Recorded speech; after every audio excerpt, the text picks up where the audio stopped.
Bonsoir.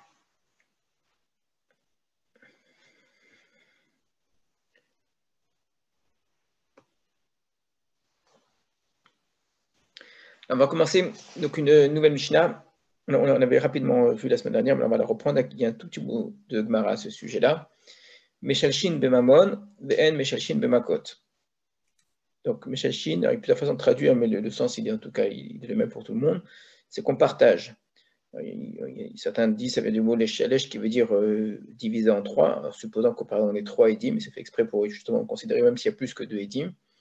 Donc, on divisera en 3 s'il y a 3 édimes, en 2 s'il y a 2 édimes, en 5 s'il y a 5 édimes qui appartiennent ici à la même classe, c'est-à-dire à la même équipe de témoins. On va partager entre eux Mammon, l'argent. Michel Chine qui traduit autrement, qui ne vient pas du mot chaloche, 3 ou tiers, mais qui serait on entraîne. Les chalèches, c'est quelque chose qui va en se déroulant. C'est-à-dire qu'on fait répercuter sur plusieurs. Donc l'idée est la même, c'est que s'il s'agit d'une question d'argent, c'est-à-dire qu'eux ont voulu accuser quelqu'un de manière à ce qu'il paye de l'argent, on ne va pas leur faire payer à chacun la totalité de la somme qu'eux ont voulu entraîner, mais la totalité de la somme sera donnée à cette personne-là, mais c'est entre eux qu'ils vont la partager. Donc ils vont partager en fonction du nombre de témoins. Mais En, Meshal, Shin, Memakot, par contre, on ne partage pas lorsqu'il s'agit des makot, lorsqu'il s'agit des coups. Donc, justement, c'était ce qu'on avait étudié la semaine dernière, la différence entre les particularités qu'il y a donc à cette question des makot, des coups.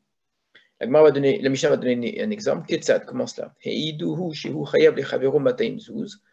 ont témoigné au sujet de quelqu'un qu'il doit à son ami 200 zouz, il s'avère que ce sont des faux témoins.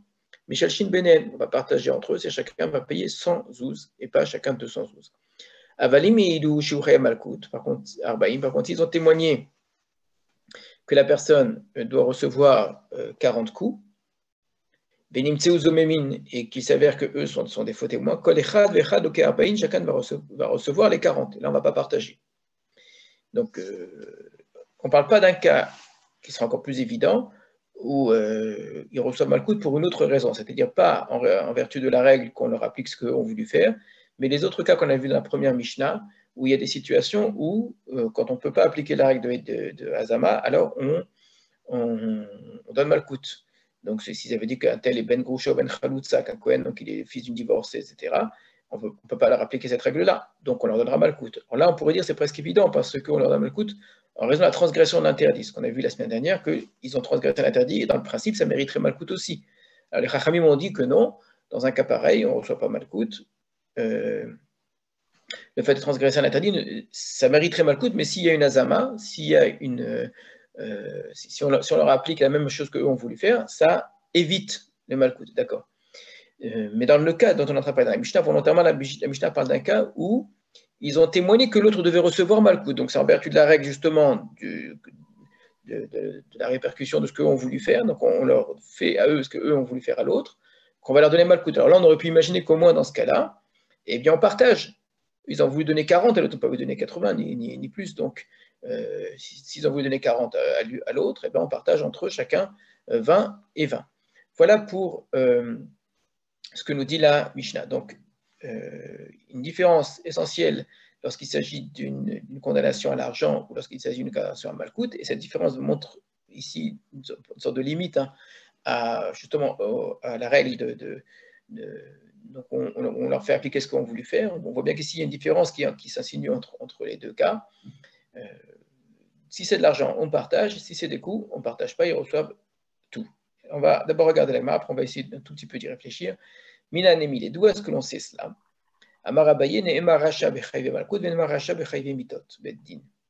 Il était écrit Racha, le terme Racha pour celui qui reçoit Malkout. Vayem binakota Racha, c'est pas souk. Benema Racha bechayim mitot. Bedin également écrit Racha pour celui qui est condamné à mort par un tribunal. Donc il y a l'expression Racha qui est utilisée là-bas. On dit Cherou Racha la mout, donc celui qui est condamné, celui qui est coupable et qui mérite la mort. Donc on retrouve le même mot Racha. Donc on va faire une Xerashava, le même mot apparaît dans deux endroits différents, on va appliquer les règles de l'un sur l'autre.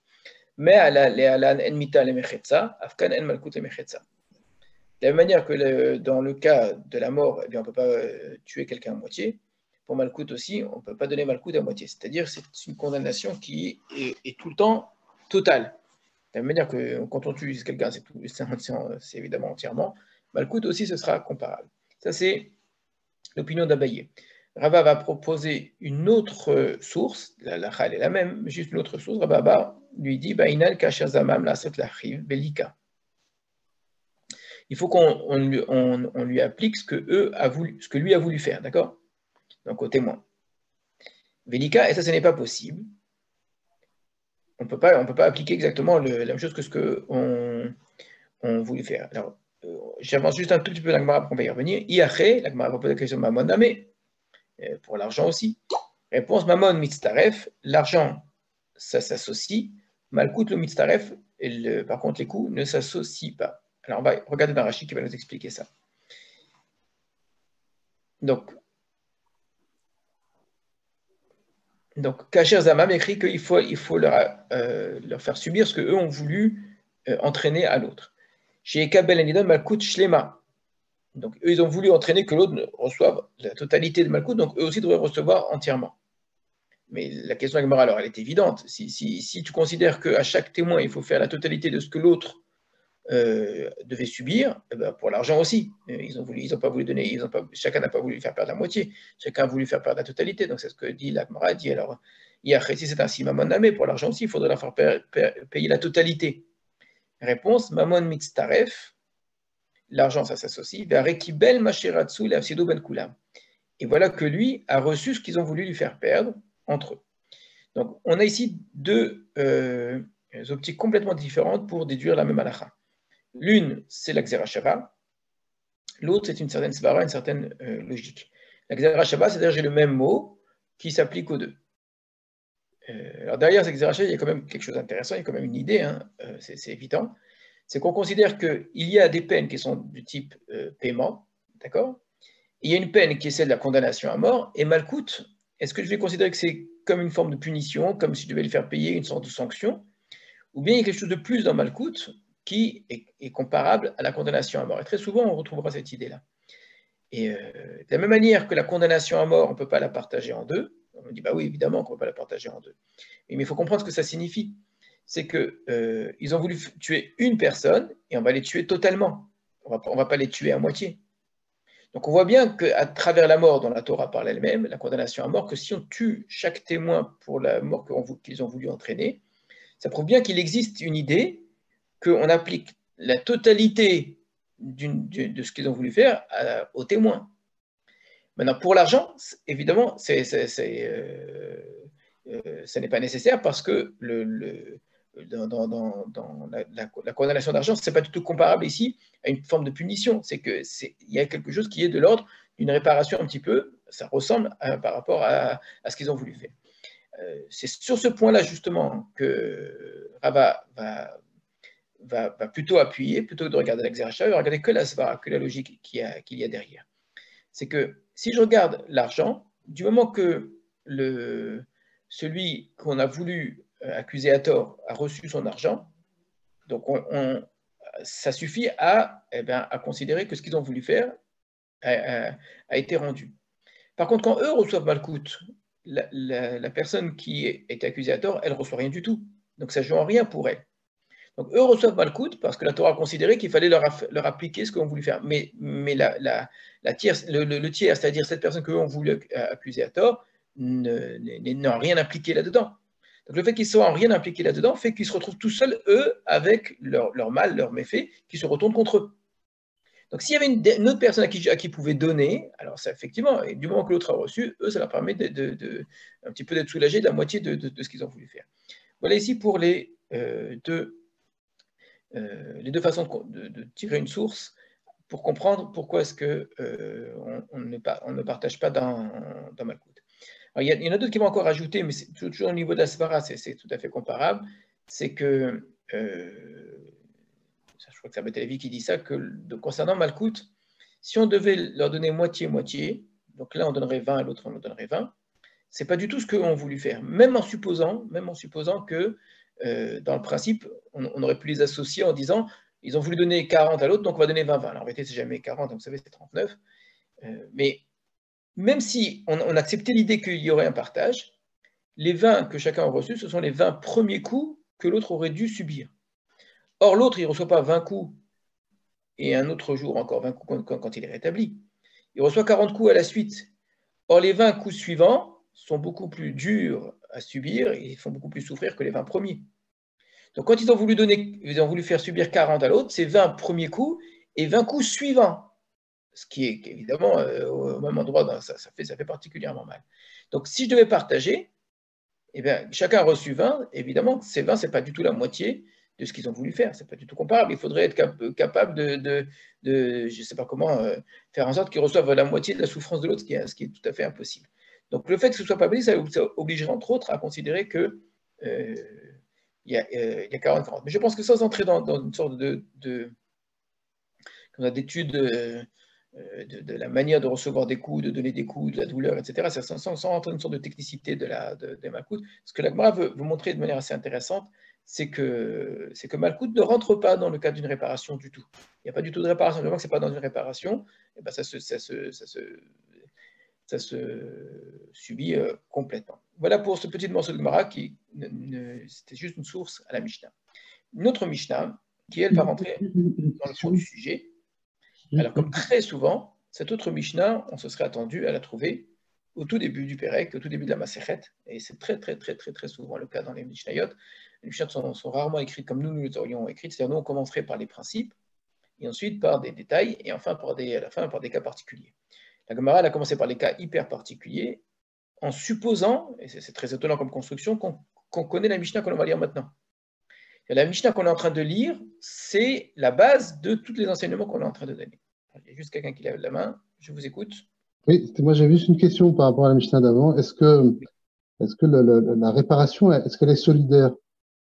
C'est-à-dire, autrement, on dit ils partagent le dédommagement, mais si l'un ne paye pas, est-ce que l'autre paye pour l'autre? Parce qu'on dit les dîmes ont même mais non, la question elle est posée, non. Non, chacun, sachant qu'il a besoin de l'autre pour pouvoir témoigner, donc ils sont co-responsables. Donc à partir de là, il sait très bien que sa responsabilité, elle est partagée. Je n'ai pas une responsabilité totale. À moi tout seul, je n'aurais pas pu condamner l'autre. C'est le fait qu'on soit plusieurs. Donc obligatoirement, du moment qu'il y a une responsabilité partagée, donc il va y avoir une condamnation partagée, une peine partagée ici.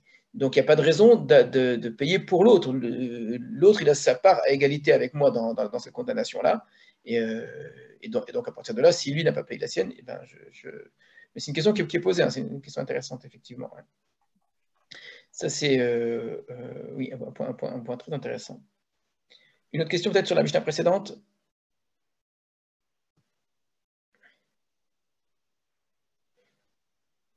Alors, on continue. Peut-être avant de continuer, il y a quand même c'est intéressant comme remarque parce qu'il y a un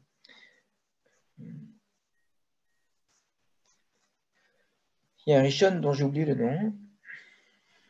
Comment il s'appelle?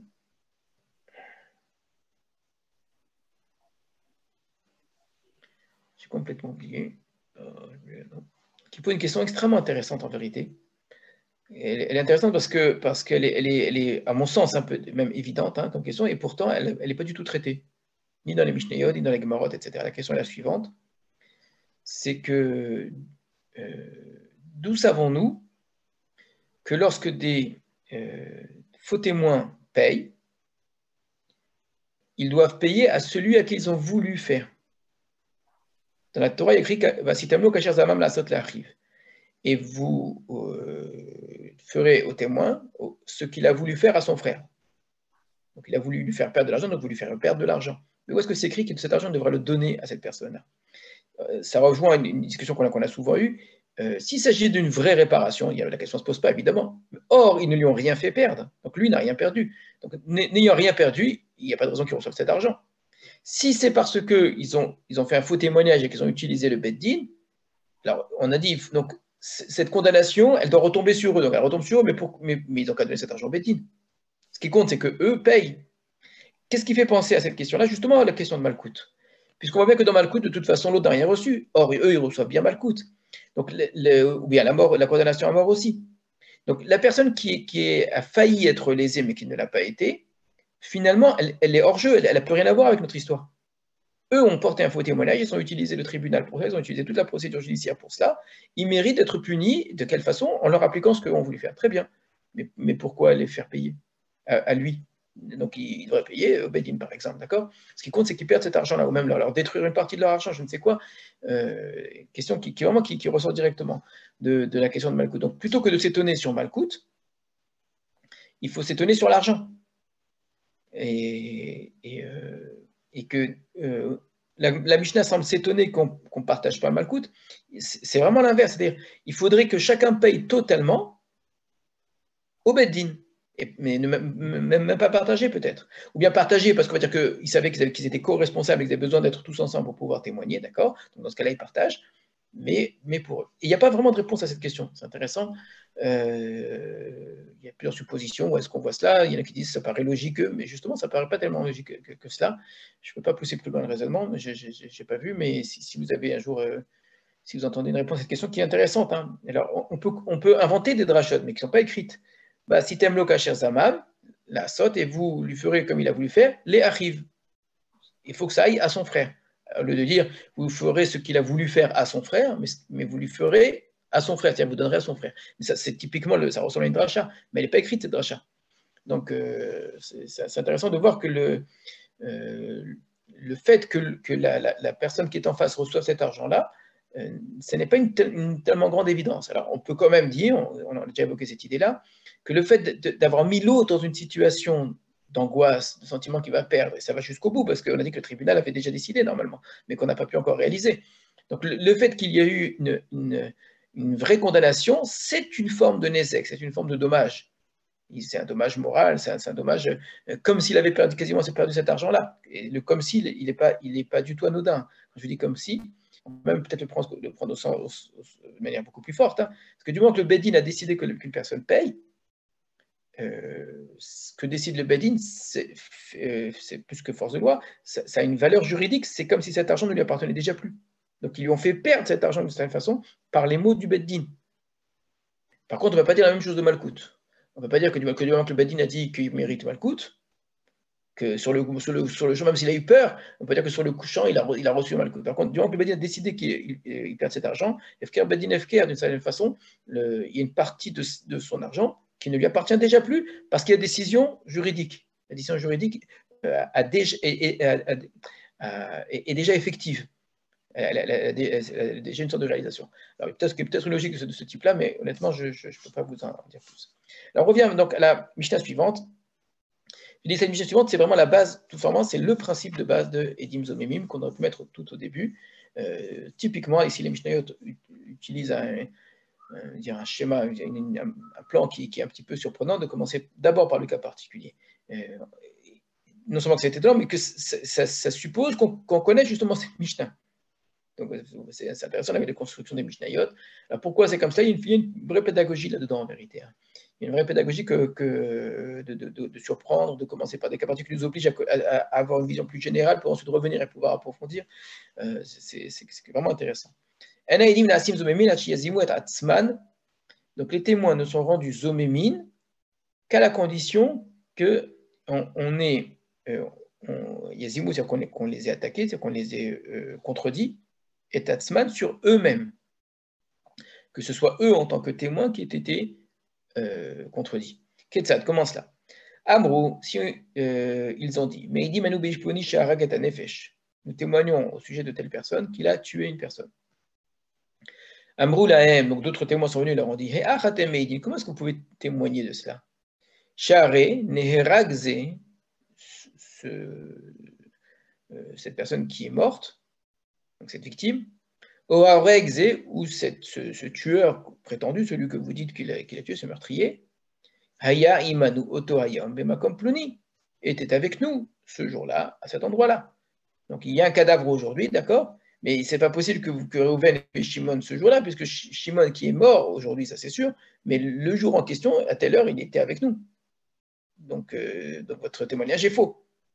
Ou bien le meurtrier donc, prétendu, il était lui avec nous ce jour-là, d'accord? S'il dit cela, En Elou Zomemin, ce ne sont pas des faux témoins. C'est extrêmement important. Donc quand des témoins viennent témoigner non pas sur les témoins eux-mêmes, mais sur ce qu'on appelle Goufa chez l'Aïdout, sur le témoignage lui-même, sur les mots même du témoignage. Dans ce cas, ça ne s'appelle pas des dîmes ou mémines. Aval, mais s'ils ont dit Amroulaem, donc si on leur a, ils ont dit He achatem, et comment vous pouvez témoigner Share atem et itaim, car vous étiez avec nous, Otoayam, ce jour-là, comme Pouni à tel endroit. Oui, dans ce cas-là, ils sont rendus considérés comme des faux témoins, donc on va leur appliquer ce qu'ils ont voulu faire, venir Ragim al-Pihem, et ils vont être tués sur la base du témoignage des deuxièmes témoins.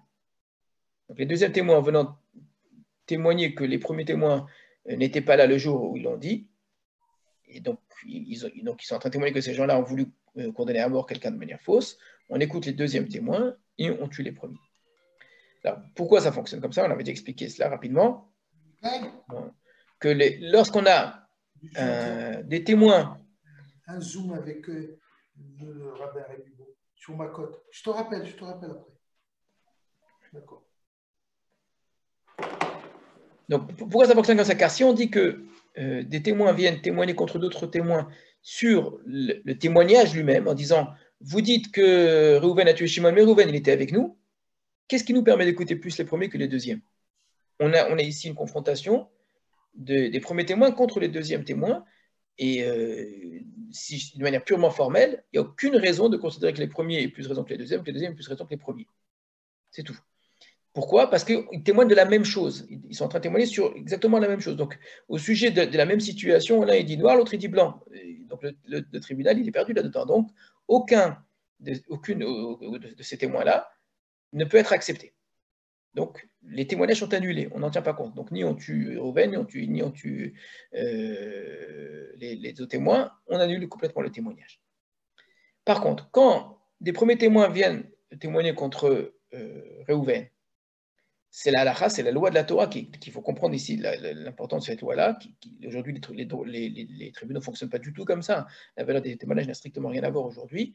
Le témoignage est essentiel, c'est l'essence même du jugement en vérité. Quand des témoins viennent témoigner contre quelqu'un, la Torah nous a dit d'écouter les témoins. On a une mitzvah d'écouter les témoins. C'est-à-dire que je considère que ces témoins, leur parole fait la réalité. Très bien. Elle va donner forme à la réalité. Si d'autres témoins témoignent sur eux, donc ils ne témoignent pas sur la nature même de ce qui s'est passé, donc on n'est pas en train de discuter sur ce que vous avez vu ou sur ce que vous avez prétendu vu, on est en train de témoigner sur vous. Donc c'est un nouveau témoignage qui s'attaque au premier. Et donc, de la même manière que j'avais l'obligation d'écouter les premiers, j'ai l'obligation maintenant d'écouter les deuxièmes qui viennent s'attaquer à eux. Or, les premiers n'attaquent pas les deuxièmes témoins. Ils ne disent pas aux deuxièmes témoins c'est pas possible, vous étiez avec nous. Ils peuvent dire non, c'est pas vrai, vous n'étiez pas avec nous. Ça, ils peuvent le dire. Or, on ne peut pas témoigner sur soi-même. Alors, je reprends tout ce que je viens de vous dire.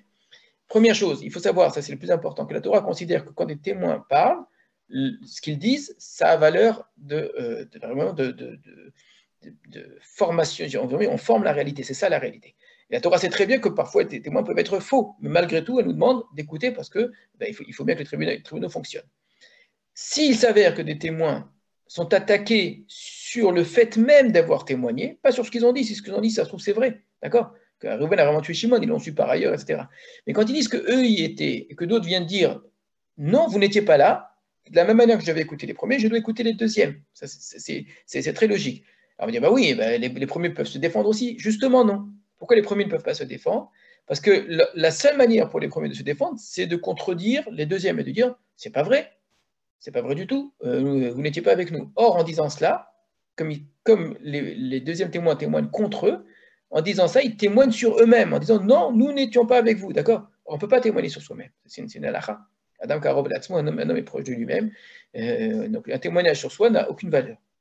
Donc les deuxièmes témoins peuvent témoigner contre les premiers sans être attaqués, comme les premiers pouvaient attaquer l'accusé sans que lui aussi pouvait se défendre non plus. Vous ne pouvez pas dire, non, c'est faux. On ne va pas considérer qu'il y avait la parole de l'accusé contre la parole des témoins. La Torah ne dit pas ça. Quand ils disent Réhouven a tué Shimon, Réhouven, sa parole n'a aucune valeur face aux témoins. Il ne peut pas dire, mais c'est pas vrai, c'est faux ce que vous dites. D'accord? Du moment que la Torah donne une force pareille aux témoins, cette même force qui a pesé et qui a permis d'écouter les premiers témoins au départ, va servir à écouter les deuxièmes témoins. Voilà ce que nous dit ici la Mishnah. Alors, si on va jusqu'au bout de cette logique, on va avoir la règle suivante. Baou Achirim, si d'autres témoins sont venus maintenant, Hezimum, et ils les ont rendus zomem. Ça veut dire quoi? D'autres témoins, donc je reprends, on a, essayez de bien écouter, on a un premier groupe de témoins qu'on va appeler A. Le groupe A vient témoigner que Reuven a tué Shimon. Vient un autre groupe de témoins, le groupe B, le même cas, pour l'instant je suis au même cas que précédemment, et dit que le groupe A n'a pas pu témoigner, n'a pas pu assister à cette scène, ne peut pas témoigner de cela parce que ce jour-là, ils étaient avec eux dans un autre endroit. D'accord. Donc là, on a dit, on écoute le groupe B et on applique au groupe A ce qu'il a voulu faire. Jusqu'ici, c'est ce que nous avons vu. Maintenant vient un groupe A'. C'est quoi? Pourquoi je l'appelle A'? Parce qu'il vient témoigner de la même chose que le premier. Il va dire, mais pas du tout, nous on a vu que Reuven a tué Shimon. Et le groupe B, le même groupe B va dire, Veizimou me dit, non, vous étiez avec nous. Vous ne pouvez pas dire cela. Ensuite vient un groupe A seconde, d'accord, et va dire, mais Reuven a vraiment tué Shimon, on était là, on a vu Reuven Shimon. Et le groupe B va toujours dire, non, vous étiez avec nous. D'accord? Et vous continuez comme ça, d'accord? À Philouméa, même s'ils sont 100. Donc, on est dans un cas, ne mélangez pas, on ne parle pas d'un cas ici, où on a un groupe A qui vient témoigner que Reuven a tué Shimon, on a un groupe B qui vient dire que ces témoins-là sont des dimzomémines, on a un groupe C qui viendrait dire que le groupe B sont des dimzomémines, c'est pas ça qu'on a dit, c'est pas du tout ce cas-là. Hein. Je suis en train de dire que le groupe B, il est en retrait contre tout le monde. Et chaque fois qu'il y a des nouveaux témoins qui viennent témoigner toujours, je répète, sur la nature du témoignage, ils font que ça, sur la nature du témoignage, ils disent Reuven a vraiment tué Shimon, Reuven a vraiment tué Shimon. Et à chacun, ils vont dire, mais vous ne pouvez pas dire ça, vous étiez avec nous, vous étiez avec nous, vous étiez avec nous, vous étiez avec nous, d'accord?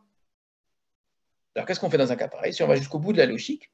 Étant donné que chacun de ces groupes-là ne peut pas se défendre face à ces témoins-là. Il ne peut pas se défendre parce qu'il va dire quoi? Mais non, pas du tout, on n'était pas avec vous.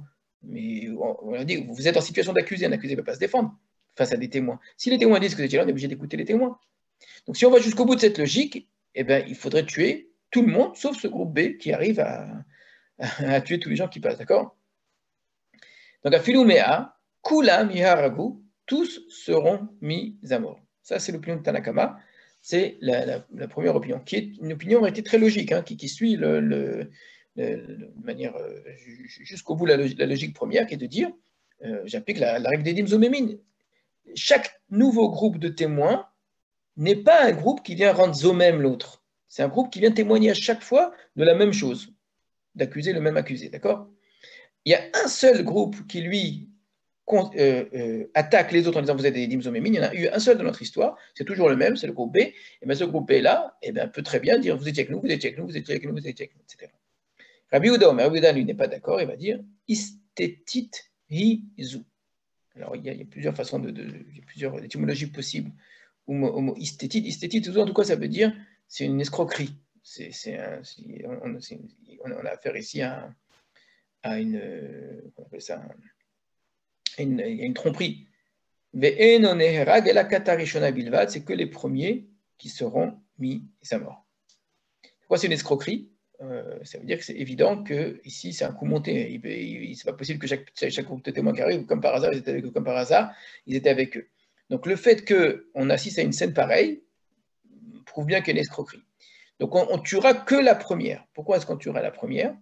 Parce que la première, à ce moment-là où ils ont témoigné contre les premiers, ben, ils étaient des bons témoins. La situation de l'opinion de Rabbi Yehuda, elle nous paraît nous s'entendre au départ, mais elle finit de manière complètement absurde, apparemment absurde. Puisque d'une part, il dit une escroquerie, ça on le comprend très bien, parce qu'effectivement, cette scène nous paraît complètement irréelle. C'est pas possible que chaque nouveau groupe qui arrive, comme par hasard, ce sont des faux témoins. Mais si déjà on considère que ce sont des escrocs, alors pourquoi est-ce qu'on devrait les écouter pour la première? Donc il y a quand même une part de formalisme là-dedans qui dit, au moment où ils ont témoigné la première fois, pour nous c'était des bons témoins, et ensuite on n'a jamais prouvé que c'était des faux témoins. C'est juste que la situation est une situation qui n'est pas normale. Mais il n'y a pas de preuve. Pour les attaquer, il faudrait que de nouveaux témoins les attaquent directement eux, ce qui ne s'est pas produit. Je vous ai bien dit, chaque nouveau groupe de témoins qui arrive ne les attaque pas. Vient juste témoigner à chaque fois de la même chose que Reuven a tué Shimon, d'accord? Mais aucun témoin n'est jamais venu contre eux directement en disant « Mais comment vous dites que vous étiez avec ces gens-là, parce que vous étiez avec nous ?» D'accord? Si c'était le cas, évidemment, la situation ne se poserait pas, ce seraient eux les dimzomémines. Mais de dire on les écoute, parce qu'ils ont tout ils ont tout pour montrer qu'ils sont des vrais témoins, d'accord? Ils n'ont jamais été attaqués. Mais je ne les écoute pas complètement, parce que c'est la situation qui est étrange. On va dire, c'est une halakha un petit peu étonnante ici que nous dit Rabbi Yehuda. Mais en même temps, elle part d'un sentiment qu'on a tous devant une situation pareille. On va regarder Rashi dessus.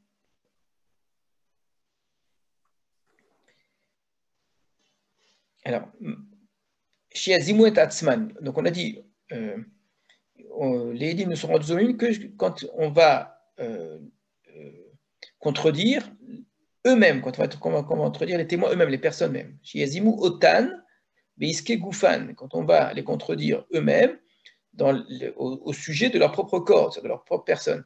Velo beiske haoreg veharoge, pas au sujet de celui qui a été tué ou du meurtrier, d'accord? Comme on va l'expliquer. Donc ça, atzman, ça veut dire des personnes eux-mêmes.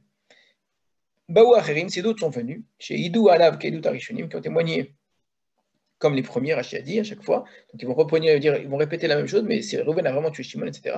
Ve'ezimu, et chaque fois les dîmes qui sont venus rendre eux-mêmes les premiers vont ensuite rendre eux-mêmes les deuxièmes, les troisièmes, etc. Elu Ashnaim, c'est deuxième. Chez Ezimu et Arishonim, qui ont rendu eux-mêmes les premiers, et Ezimu Gam et Acharim ont rendu eux-mêmes également les suivants. Afilu Imen Me'akitot Zuachar, même s'il y a 100 groupes qui viennent l'un après l'autre, avec Katachat et Ziman Kulan, il y a une seule qui vient contredire tous. Pardon, Kulan Yargu, tous vont être mis à mort. Istétit hi, zou, c'est istétit. Regardez comment est-ce qu'il va le traduire. Hakat azot, ce groupe-là, kat shel edut Sarah, c'est un groupe de témoins de témoignage qui est Sarah, c'est-à-dire qui est déviant. Vesati hi. Rachid fait exprès d'utiliser les deux termes, je l'avais expliqué la fin dernière, quand Rachid utilise deux mots à la suite qui sont synonymes. C'est pas pour dire un mot et encore l'autre, c'est pour que l'un explique l'autre en vérité, pour nous faire comprendre, pour montrer que le mot istétite vient d'après Rashi, de la racine satia en araméen qui veut dire dévier. Car natlu et sa benehem, les azim, et kol abad aïdalav, ça paraît logique qu'ils se sont mis d'accord tous les deux, ces deux témoins-là, pour contredire tout celui qui viendrait témoigner contre le premier accusé. Donc c'est ce que pense Rabbi Yehuda, c'est qu'on tient compte ici d'un sentiment d'étrangeté. Et c'est une question de fond, ça, une vraie question de fond qu'on se pose tous à chaque fois qu'on étudie la Chota, parce qu'on se rend bien compte que combien de fois la Mishnah ou la Gemara va présenter des cas qui dans la réalité nous paraissent très bizarres, en se disant mais non, mais si ça devait se passer comme ça, c'est pas possible, d'accord? Il semble que Rabbi Yehuda tient compte ici de quelque chose qui n'est justement ne respecte pas le formalisme de la halakha, de la Torah. La Torah elle dit quelque chose, que si j'allais jusqu'au bout de la logique de la Torah, je devrais l'appliquer, mais si ça paraît contraire au bon sens, je ne veux pas dire la logique, parce que c'est logique, mais une logique, on va dire, théorique. Dans la réalité, il y a des choses dont on sent bien qu'elles ne sont pas possibles, d'accord? Rabbi Yehuda intègre ce sentiment-là que quelque chose soit contraire au bon sens dans la halakha. Alors que les Chachamim, vous voyez que non, ils vont jusqu'au bout de la logique. Maintenant, on a déjà développé ce point-là longuement, ça ne signifie pas du tout que dans la réalité, on va vraiment les tuer. Bien sûr, écrit comme ça. Philomia, Kulam, Yarutus seront mis à mort.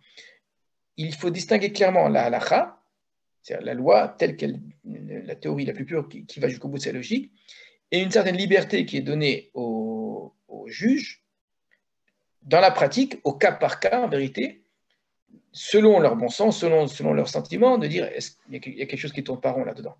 Mais il y a une grande différence malgré tout entre ce que va prétendre Rabbi Yehuda et ce que je suis en train de vous dire. Rabbi Yehuda considère que la halakha elle-même doit tenir compte de cela. Ça rentre dans les catégories de la halakha que si des témoins viennent rendre eux-mêmes 1, 2, 3, à partir de là, on ne tient plus compte d'eux sur les suivants et oui sur les premiers. Cette bizarrerie devient une règle de loi.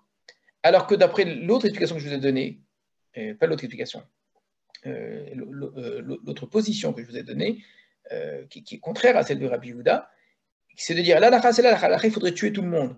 Maintenant, c'est au juge de lui-même de décider, quand il le veut, quand il pense que ça paraît juste, de dire non, je sais très bien que c'est la halakha, mais je ne vais pas l'appliquer parce que ce n'est pas possible, parce que je sens bien que dans ce cas-là, il y a une tromperie derrière, d'accord? Et que je ne suis pas entier avec moi-même. Et le juge doit être entier dans sa façon de donner, d'appliquer un jugement. Donc, ce sont deux positions très différentes. Hein. Est-ce que la halakha va varier elle-même disons dans sa logique même, dans sa façon d'être appliquée, par le fait ici d'un sentiment de bizarrerie. C'est ce que pose ici Rabbi Yehuda et les Chachamim. La Gemara va poser la question. Oui. Tous les cas qu'on voit ici, c'est en cas où le jugement n'a pas été exécuté. Évidemment. Non, parce qu'on avait le jugement a été. Si le jugement a été exécuté, on avait vu en cas des Edim Zomemim qui ne sont pas. Exact. Tout à fait. De toute façon, on parle d'un cas où le jugement n'a pas le jugement a été prononcé, c'est très important. Donc on allait jusqu'au bout. Hein. Il a été prononcé, mais on est avant l'exécution. Si le jugement n'a pas été prononcé non plus, ils ne sont pas Edim Zomemim. Mais ça on ne l'a pas encore vu dans notre Mishnah. Ce qui intéresse notre Mishnah, ce qui est le point très important de notre Mishnah, c'est qu'on est rendu Edim Zomemim quand on attaque les témoins eux-mêmes. Vous vous rendez bien compte que ça n'a strictement rien à voir avec la conception du témoignage dans le droit moderne. Quand je dis moderne, c'est même pas moderne, c'est même très ancien. Le droit romain, en manière générale, le témoignage ici, ce n'est pas un indice.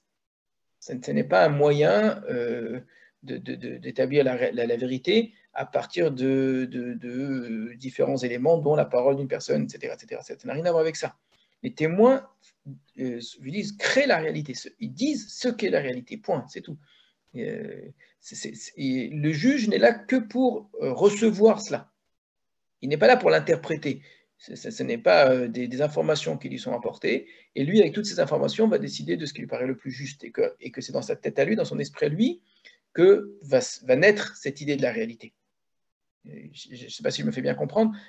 Généralement, tel que le jugement est conçu aujourd'hui, et c'est tellement naturel qu'aujourd'hui, on est tous imprégnés par cela, par ce droit moderne et ce droit romain à l'origine, que c'est dans l'esprit du juge que se forme l'idée de la réalité, de la vérité, à partir d'un nombre important d'informations qu'il aura réussi à glaner, et parmi toutes ces informations, le témoignage. La halakha ne dit pas du tout cela, mais ça n'a strictement rien à voir avec cela. Le juge n'a pas, normalement, c'est pas à lui ici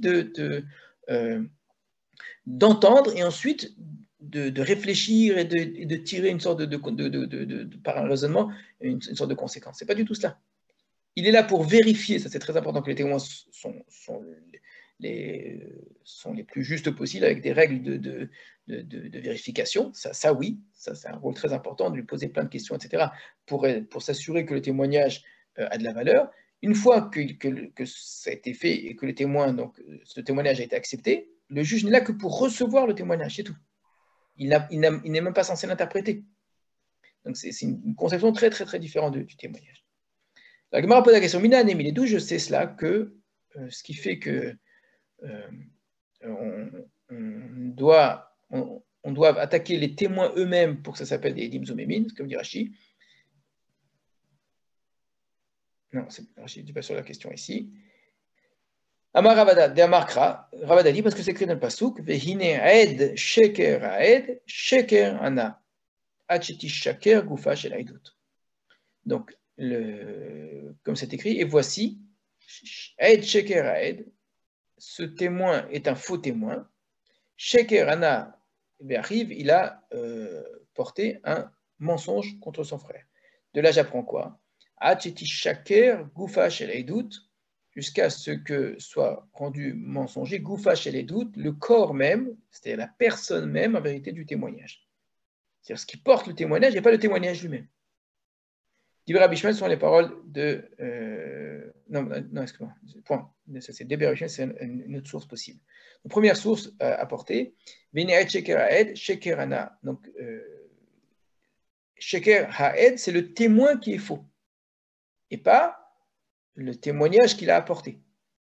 Le témoignage qu'il a apporté, on s'en occupe pas, d'accord? Alors, logiquement, on considère que si le témoin est faux, c'est que le témoignage aussi est faux, d'accord? Mais ce n'est pas ça ici qui est attaqué. Venez à checker, et voici qu'il s'avère que ce témoin est faux. Comment est-ce qu'il est faux? C'est-à-dire que c'est lui-même qui est considéré comme faux. C'est-à-dire quoi qu'une personne est fausse, ce qui la concerne est faux. En disant j'étais là, j'ai vu, c'est faux, d'accord? On ne dit pas Ineloni Davar ou d'autres expressions qui auraient pu dire que c'est l'objet même du témoignage qui a été contredit. Des Rabbi Shmuel, Tana, et dans l'école de Rabbi Shmuel, on enseignait la Hanot Bo Sara. Donc la Hanot Bo Sara, c'est-à-dire lorsque Rachid dit Befarachat Edim Zomemin, dans la paracha des faux témoins, il est écrit Sarah Edut Hamus Seret, chez Seru Misham, un témoignage qui a été ôté littéralement. On les a enlevés. Donc, dans les mots, la Hanot Bo Sara, ça veut dire c'est porter quelque chose ici qui est négatif. Goufa chez les doutes, jusqu'à ce que soit ôté, enlevé, le corps même, encore une fois, la personne même du témoignage. C'est la Hanot Bo Sara, que le témoignage, dans ce qu'ils ont dit, c'est quelque chose où eux-mêmes ont été enlevés de leur témoignage. Comme s'il y a un témoignage qui est porté, or les personnes qui le portent, elles-mêmes ont été enlevées de ce témoignage-là. Voilà, ça c'est juste pour les sources. Amar Rava a dit, Baoushnaim Vamrou, si deux sont venus et ont dit, Bemizrach Bira, à l'est d'un bâtiment, Harag Plouni et Anefesh, un tel a tué une personne.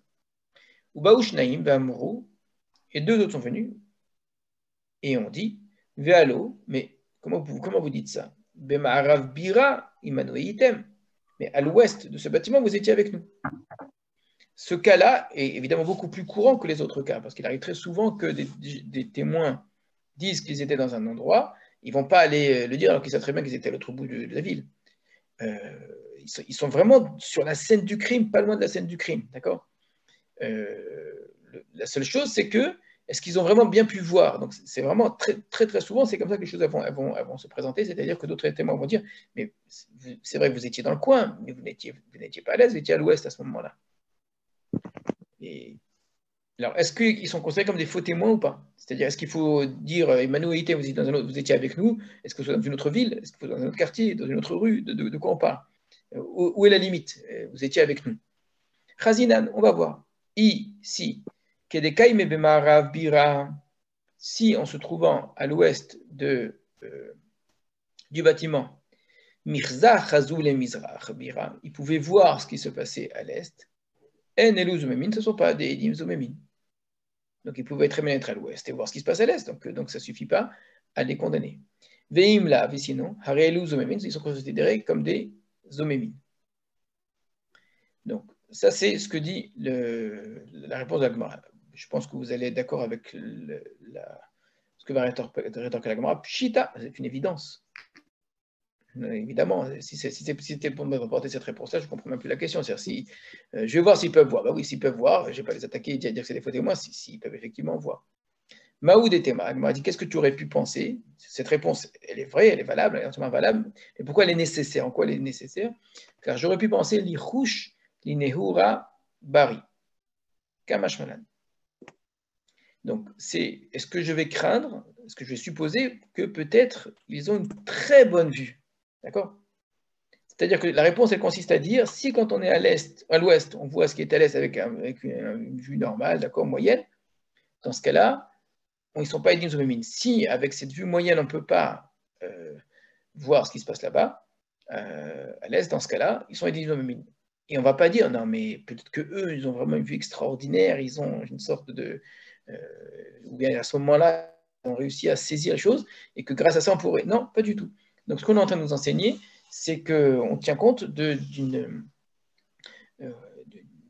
perception tout à fait normale et de choses courantes.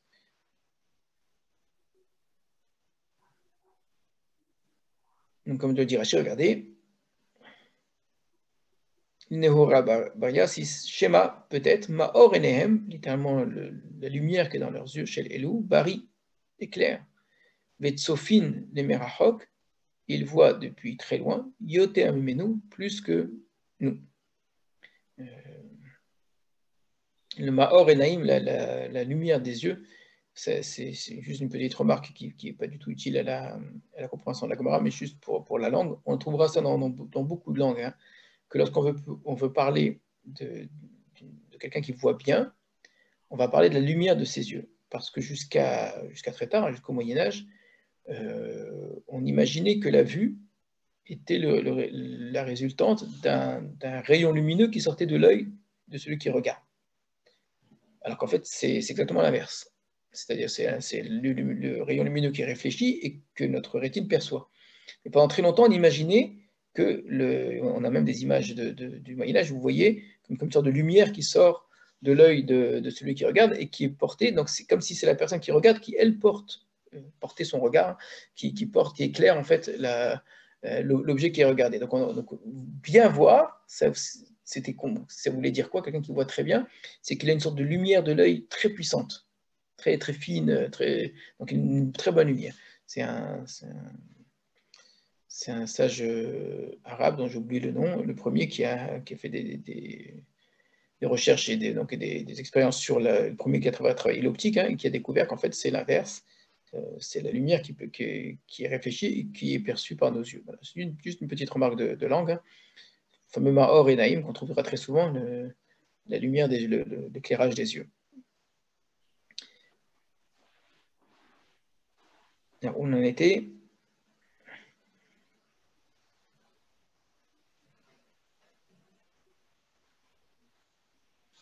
Et Rabat. Et Rabat a dit également. Donc, première chose qu'on avait vue, c'était l'idée que on a bien insisté sur le fait qu'il faut que ce soit les édim eux-mêmes qui soient rendus zomimim. On a apporté deux sources possibles. Et ensuite, on a dit que on peut contredire des témoins, même dans un lieu qui est très proche, finalement. Il suffit juste de dire que de là où ils sont, de là où les témoins disent qu'ils étaient, ben, ils ne pouvaient pas voir. Donc ça peut être la pièce d'à côté, ça peut être derrière un mur, ça peut être derrière, vous imaginez un petit peu tous les cas. Alors, il ne faut pas dire qu'ils sont dans un autre lieu, absolument, dans une autre ville. Hein. Du moment qu'ils disent que là où se trouvaient les témoins, ils ne pouvaient pas assister à la scène, ou voir la scène en tout cas, ça suffit pour les attaquer directement. Parce que, voilà, c'est encore une fois, c'est leur témoignage ici qui est mis à mal par leur propre personne et pas par le témoignage lui-même. Autre cas que va nous présenter Rabat. Mamarava, Bouchnaïm Bambrou, deux on dit, Besura Betsafra, Bechad Beshabta, Harag Pluni et Anefesh. C'était en Soura, donc en Syrie, Betsafra le matin, Bechad Beshabta, dimanche. Un tel a tué une personne. Donc dimanche matin en Syrie, Reuven a tué Shimon. Baouchnaïm, deux autres sont venus vers Amrou, et deux autres sont venus et ils ont dit Bepania Bechad Beshabta Emanu Item. BNRDA.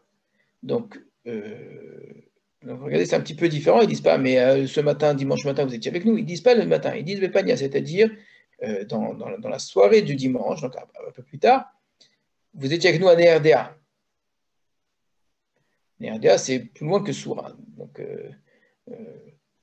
alors, dans un cas pareil, ils ne sont pas en train de dire qu'à cet instant précis, ils n'ont pas pu voir la chose. Ils disent juste qu'un petit peu plus tard, en tout cas, vous étiez avec nous.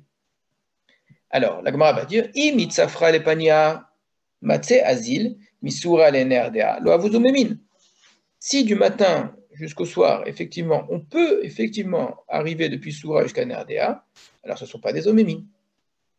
Ve'ila, sinon, avuzumemin, ce sont des omémines. Donc c'est intéressant ici, cette fois-ci, ce n'est pas sur le lieu précis où ils étaient, mais le fait que ils ne peuvent pas être à deux endroits, à des moments différents, pourtant, alors que d'habitude, ils ne peuvent pas être dans deux endroits en même temps. Ils ne peuvent pas être en deux endroits, à deux moments différents, parce qu'il n'y a pas le temps d'aller de l'un à l'autre. D'accord? Donc, s'il n'y a pas le temps de l'un à l'autre, ils sont considérés comme des dinsomémines, donc on va les tuer, eux, parce qu'ils ont voulu condamner à mort le premier. La Gemara va dire exactement la même chose que le précédent. Pshita. C'est une évidence. D'accord? Évidemment, c'est évident que ce sont des omémides dans ce cas-là, qui ne sont pas des omémides dans l'autre cas. Que s'ils avaient le temps d'aller, bah, évidemment que ce n'est pas des omémides. Et s'ils n'avaient pas le temps d'aller, donc ils ne pouvaient pas être le matin à l'heure qu'ils ont dit, puisqu'il y a des témoins clairement qui témoignent que le soir ils étaient avec eux. Donc j'écoute les deuxièmes témoins, c'est quoi que je les écoute? Je considère que le soir ils étaient avec eux, ce qui implique que le matin ils n'étaient pas là où ils ont dit. Maoud et Tema, qu'est-ce que tu aurais pu dire la même chose? C'est évident, effectivement, c'est clair, c'est vrai que c'est évident. Malgré tout, ça a besoin d'être précisé, parce qu'il y a peut-être des malins qui vont aller trouver des suppositions incroyables pour essayer de dire que malgré tout, c'était possible. Qu'est-ce que j'aurais pu croire? L'Irouche, j'aurais pu craindre, peut-être, c'est faux, mais j'aurais pu imaginer que j'aurais dû tenir compte. Les Gamla Pacha, littéralement Gamla Pacha, ça veut dire des chameaux volants. Alors Rachid va tout de suite, évidemment, je ne vais pas l'imaginer qu'il y avait des chameaux volants, c'était ça qu'il fallait imaginer quand même, c'est quand même poussé. Rachid dit Min gemalim yesh shem kalim bemrutzatam ke'of haporeach. Il y a des chameaux qui sont légers, qui courent très vite, comme un oiseau volant. Comme, c'est une façon de parler. Des oiseaux volants, des chameaux volants, pardon, c'est une expression pour dire des chameaux très rapides. Donc, si il n'y a pas le temps normalement pour aller de Souran jusqu'à Nerdéa, entre le matin et le soir, mais que si vraiment on prend des animaux qui ont une vitesse incroyable, etc., peut-être que oui, d'accord. Et que ça, sachant qu'il s'agit d'une condamnation à mort, hein, le Bédine devrait peut-être en tenir compte en se disant, bon, c'est vrai que c'est un peu loin, mais on ne sait jamais, peut-être qu'ils ont pris vraiment une sorte je sais pas, ils ont une chance terrible, ils avaient le vent dans le dos, ils avaient mille choses qu'on fait, des choses qui ne sont évidemment normalement pas possibles, vraiment extrêmement exceptionnelles et qui ne sont pas de l'ordre de la normale. Sauf s'ils arrivent à le prouver, évidemment. Mais s'ils n'arrivent pas à prouver qu'ils avaient ce genre de chevaux Ferrari, de chameaux Ferrari, eh bien, ça suffira pour dire qu'ils sont des faux témoins. Donc c'est quand même lourd en conséquence, hein. On n'a pas imaginé qu'ils ont une vue exceptionnelle qui sort de la normale. On n'a pas imaginé qu'ils ont aussi des animaux qui sortent de la normale. On tient compte des conditions tout à fait normales et habituelles, et que donc si ça n'est pas possible, si leur témoignage n'est pas possible, ça suffit pour dire que ce sont des faux témoins.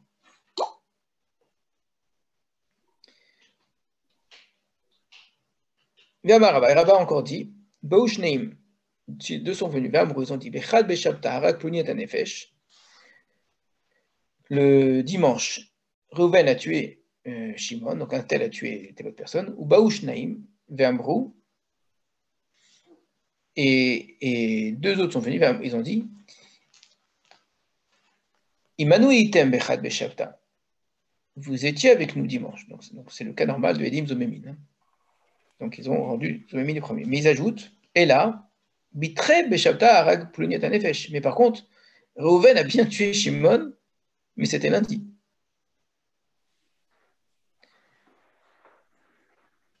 Vélo, et pas seulement ça, et là même, à Filou Amrou, même s'ils ont dit Erev Shabbat arag pluniat anefesh, vendredi, Reuven a tué Shimon,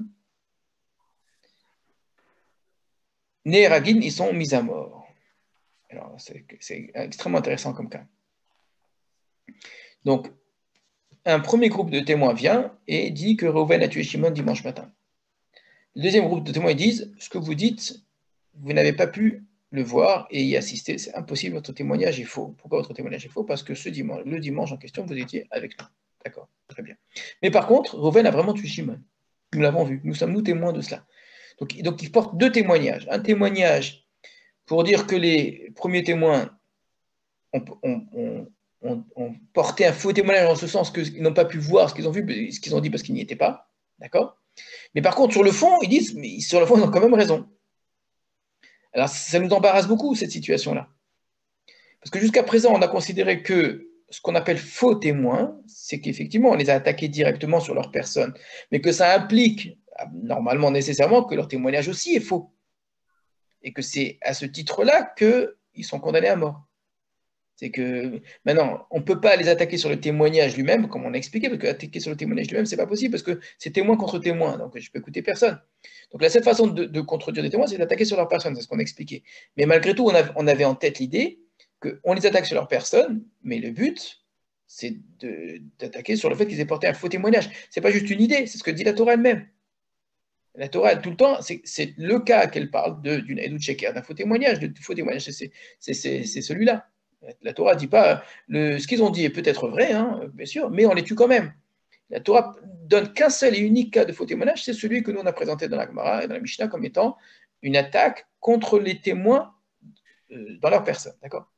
Donc là, je vous dis, on est très embarrassé parce que les deuxièmes témoins contredisent les premiers, mais en même temps disent que ce qu'ils ont dit est vrai, c'est que Reuven a vraiment tué Shimon, et qu'en voulant tuer Reuven, le mettre à mort, ils ont visé vrai. Mais c'était pas dimanche, c'était lundi, mais même mieux, même si c'était déjà vendredi, ça veut dire qu'au moment où ils le disent, Shimon était déjà mort. Et il avait été vraiment tué par Reuven, d'accord ? Alors, on dit, ils sont quand même tués.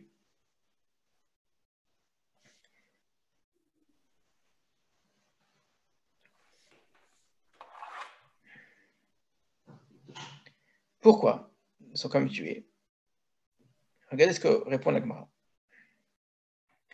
Des Beidna, des Kamesahade, car Idna, au moment des Kamesahade, où ils ont témoigné, donc les premiers témoins qui ont témoigné contre Reuven, il a tué Shimon dimanche matin, au moment où ils ont témoigné, Gavra Lav Barkatla Hu, la personne contre qui ils ont témoigné, n'était pas passible de mort. Écoutez bien, regardez bien, on n'était pas en train de dire est-ce qu'ils ont déterminé la vérité ou pas la vérité, mais cette personne n'était pas passible de mort. Donc, les deuxièmes témoins qui vont venir vont dire effectivement, Reuven, il a vraiment tué Shimon. C'est vrai. Ils le disent en affirmant que ce qu'ont dit les premiers témoins, dans une certaine mesure, était vrai, sauf que ce n'était pas ce jour-là. D'accord. Qu'est-ce que ça change? Regardez Rashi.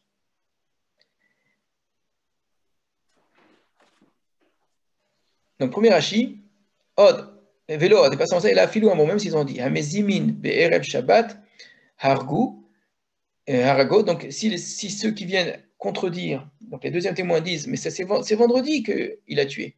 Chez Gdimou Chobato. Donc, en disant ça, ils ont montré que Reuven était coupable. En vérité, Chobat, il était coupable.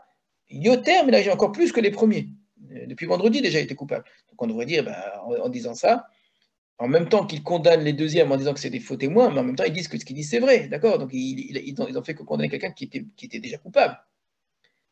Malgré tout, les Oïm seront quand même mis à mort. Mais lo amrinan, et on ne va pas dire Begavra Katila Asahoud, mais ils n'ont fait que témoigner contre une personne qui est morte littéralement. Donc, Reuven, étant donné qu'il a tué Shimon, il mérite la mort. Donc, ils ont témoigné contre quelqu'un qui mérite la mort. Donc ils n'ont rien fait de mal. On ne dit pas cela. Pourquoi? Maïtama, quelle est la raison? Des Beigna de Kamesahade, car au moment où ils ont témoigné, donc lorsqu'ils disent que Reuven a tué Shimon, au moment où ils ont témoigné contre Shimon, on avait vu dans les mots de la Gemara, Shimon n'était pas encore passible de mort. Il était coupable, peut-être, mais il n'était pas encore passible de mort. Ça veut dire quoi? Keshebaou Yam Shlishi Beshabbat, quand ils sont venus mardi, les Haïd Alav, pour témoigner contre lui, contre Reuven, à Kate Gavra Alav Barkatla, lui, il était encore un homme, donc Reuven était encore un homme, qui n'était pas passible de mort. Pourquoi? Chez le Houad à la Vedin, parce que jusqu'à présent, on n'avait pas encore témoigné contre lui dans un tribunal. Donc, il y a le crime qui a été commis, et il y a l'accusation et surtout la sentence du tribunal. Ce sont deux choses différentes. Donc, il y a une sorte de culpabilité du mal, qu'il est coupable, mais est-ce qu'il est passible de mort? Pour être passible de mort, il faut qu'un tribunal l'ait dit. Qu'est-ce que ça va changer? Parce que, justement, il y a d'autres témoins qui vont venir le dire. Ça change beaucoup. Mais il ou avait athée ou modé. Or, s'il était venu et il avait reconnu, avait mis pater, il aurait été rendu quitte de la mort. Donc en vérité, ils ont condamné à mort quelqu'un qui peut-être n'aurait pas mérité la mort. D'accord? Donc je reprends ce que dit Rashi ici. C'est qu'en disant que Reuven a tué Shimon, donc en disant quelque chose qui est vrai que Reuven a vraiment tué Shimon, mais en ayant porté un faux témoignage contre lui, avant que d'autres témoins, qu'on va considérer finalement pour nous comme étant les témoins vrais, hein, c'est la manière dont on va les considérer, dans ce temps-là, dans ce laps de temps, Si eux n'étaient pas venus, les premiers témoins, et qu'il n'y a que les deuxièmes témoins qui seraient venus et dire Reuven a tué Shimon vendredi, Reuven a tué Shimon lundi, peu importe, d'accord? Le temps en plus qui aurait été laissé à Shimon, peut-être que, à Reuven, pardon, Reuven, peut-être que durant ce temps-là, il aurait dit mais qu'est-ce que j'ai fait? Je vais aller au Beddin et je vais dire ce que j'ai fait. Or, s'il avait fait ça, il n'aurait pas été condamné à mort. Donc, lorsque les deuxièmes témoins seraient venus, supposons que cette fois-ci ils aient été seuls, eh bien, ils auraient dit que Reuven a tué Shimon, mais Reuven aurait déjà avoué avant, et en ayant avoué, aurait évité la mort. Donc, c'est ce que montre la Gemara, que ce sont deux choses vraiment complètement différentes. Bien que les deuxièmes témoins vont dire que, sur le fond, les premiers témoins ont dit quelque chose de vrai, mais puisqu'ils l'ont dit de manière fausse, et qu'ils ont porté un faux témoignage, ils n'ont pas laissé cette chance-là à Reuven de s'en sortir. Donc, ils l'ont vraiment condamné à mort. Et ils l'ont vraiment condamné au sens qu'ils ont vraiment voulu sa mort. Donc, vous voyez encore une fois, ce qui compte, c'est pas les témoins. Vraiment, une fois de plus, on voit, ce n'est pas une information, les témoins. Ce n'est pas un moyen d'informer le juge sur la vérité. Les témoins créent une réalité. Or, au moment où on décide de créer cette réalité, ils n'avaient pas le droit de le faire, ils n'étaient pas en mesure de le faire, c'était sur quelque chose de faux. C'est des gens qui n'ont rien vu du tout, donc ils ne peuvent pas se permettre de faire une chose pareille. Donc en faisant ça, ils ont déformé la réalité. Alors ils ne l'ont pas déformé sur le fond en disant que Reuven a tué Shimon, ça c'est vrai, mais déformer la réalité, rappelez-vous le Rav qu'on avait étudié au tout début, en rendant coupable de mort quelqu'un qui n'est pas coupable de mort. Regardez comme la Gemara distingue bien la culpabilité pour un crime et le fait d'être passible d'une peine. On n'est pas passible de la peine à l'instant du crime. Ce n'est pas le crime qui rend passible de la peine. Ce n'est pas suffisant en tout cas. C'est nécessaire, mais ce n'est pas suffisant. Le fait d'avoir commis un crime, ça crée une possibilité d'être passible de la peine. Pour ça, il faut qu'il y ait des témoins, il faut qu'il y ait un tribunal, et qu'une fois que le tribunal ait donné sa sentence, effectivement, qu'on applique la peine. Mais tant que le tribunal ne s'est pas prononcé, une personne, je ne dis pas qu'elle est innocente, elle n'est pas du tout innocente, mais elle n'est pas passible de la peine, ce sont des choses différentes. Donc elle est peut-être coupable, mais pour la rendre passible de la peine, il faut attendre que le Beddin ait parlé.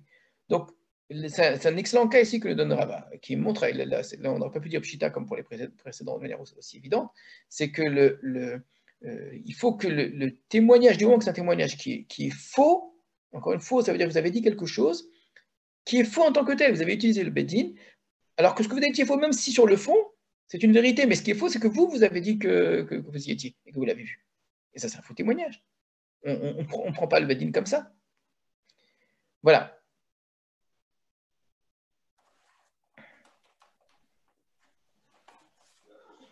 Voilà, on va s'arrêter là. Le Gemara va quand même poser une question là-dessus, en disant que cet enseignement est intéressant, mais qu'on peut l'apprendre par ailleurs. Donc, quelle est là encore sa nécessité? Pas parce qu'il est pshita, mais parce qu'il est déjà enseigné ailleurs. Bedrat Hashem, on étudiera ça. Alors, probablement la semaine prochaine, il n'y aura pas cours parce que ça va être Hanouka, et donc ça va être un peu difficile, mais on se reverra.